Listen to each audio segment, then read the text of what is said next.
ایک دفعہ کا ذکر ہے کہ ایک کوا بہت ہی پیاسا تھا۔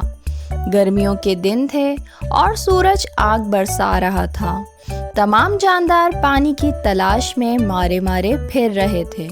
کوا بھی ان میں شامل تھا اور پیاس کی شدت کی وجہ سے اس کی حالت بہت خراب تھی۔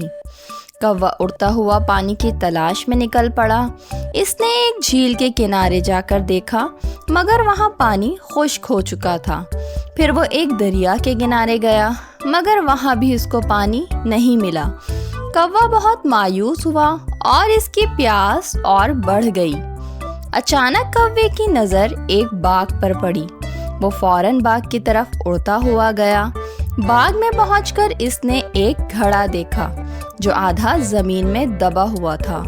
گھڑے کے اوپر کی جانب کچھ پانی نظر آیا۔ کوے کی خوشی کی انتہا نہ رہی اور وہ فوراً گھڑے کی طرف چلا گیا۔ جب کوا گھڑے کے قریب پہنچا اور اس نے گھڑے میں جھانکا تو اس نے دیکھا کہ پانی بہت ہی نیچے تھا۔ اس کی چونچ وہاں تک نہیں پہنچ سکتی تھی۔ کوے نے کئی بار کوشش کی کہ وہ پانی پی سکے مگر ہر بار ناکام رہا۔ کوا بہت مایوس ہوا اور سوچنے لگا کہ اب کیا کرے۔ کوا بہت ذہین تھا۔ اس نے ادھر ادھر نظر دوڑائی اور باغ میں کچھ کنکر دیکھے۔ کوے نے ایک ترکیب سوچی۔ اس نے ایک کنکر اٹھایا اور گھڑے میں ڈال دیا۔ پھر اس نے دوسرا کنکر اٹھایا اور وہ بھی گھڑے میں ڈال دیا۔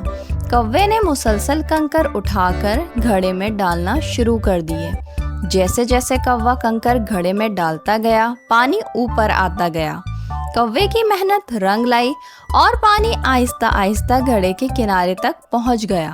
آخر کار پانی اتنا اوپر آ گیا کہ کوا بآسانی اپنی چونچ سے پانی پی سکتا تھا۔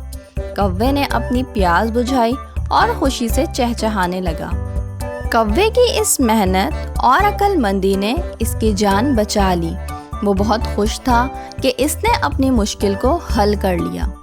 اس کہانی سے ہمیں یہ سبق ملتا ہے کہ چاہے حالات کتنے ہی مشکل کیوں نہ ہوں، ہمیں کبھی ہار نہیں ماننی چاہیے۔